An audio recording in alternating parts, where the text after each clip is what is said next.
Voici donc la première question qui était posée. Il y avait deux thèmes retenus. D'abord, un plus global sur la politique menée globalement par la France.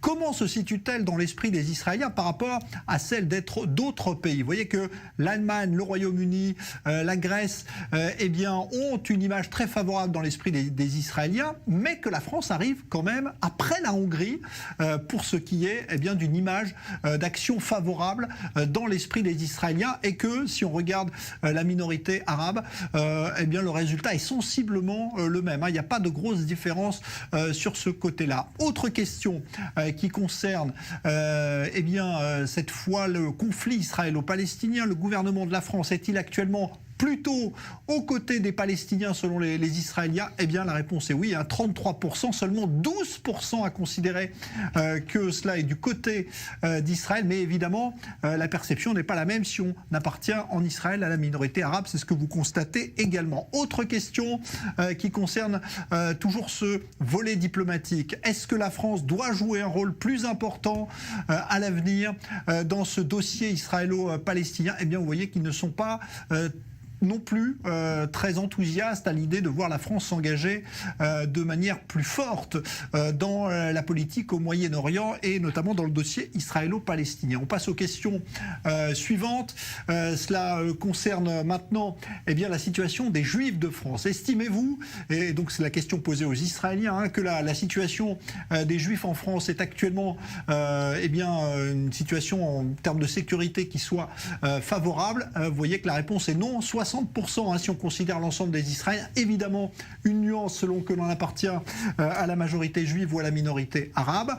Autre question qui concerne toujours la situation des Juifs de France et l'antisémitisme. Cela maintenant concerne les actes antisémites qui ont été très nombreux en France ces dernières années. Et vous voyez que les Israéliens sont dans une très large majorité persuadés que ce sont des personnes liées à la religion, à la culture musulmane qui sont les auteurs de ces actes antisémites en France. C'est même une très très grande majorité si on regarde la majorité juive en Israël, 92%, donc qui identifie clairement les auteurs de ces actes antisémites. Maintenant, est-ce que le gouvernement agit efficacement ou pas en France contre l'antisémitisme? Là aussi la réponse est non, 66% pour les Israéliens, évidemment un peu moins si on regarde du côté de la minorité arabe.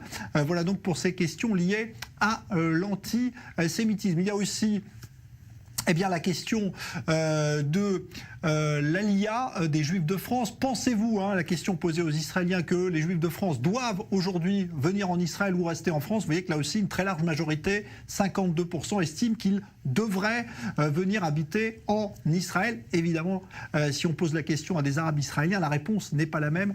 Là aussi, c'est une distinction qui s'entend également. Voilà donc pour cette question. Maintenant, la personnalité d'Emmanuel Macron. Vous voyez qu'il arrive en 3e position, mais quand même loin derrière des personnalités telles qu'Angela Merkel ou Donald Trump, qui sont dans l'esprit des Israéliens des personnes très populaires. Emmanuel Macron, 36%, au même niveau que Boris Johnson. Voilà donc pour cette question. Et puis, est-ce que vous avez une bonne opinion des personnalités suivantes? Vous voyez que là aussi, c'est Donald Trump qui est largement plébiscité par les Israéliens. Maintenant, si vous avez pour ces autres personnes une bonne opinion, vous voyez que là aussi, Erdogan chez les Arabes, mais ça c'est normal, arrive en tête largement devant Angela Merkel. Emmanuel Macron, là aussi on pourrait peut-être s'en étonner, mais il n'est que 4e dans ce classement auquel a répondu la minorité arabe en Israël. Voilà donc pour ce sondage réalisé par IFOP donc auprès des Israéliens.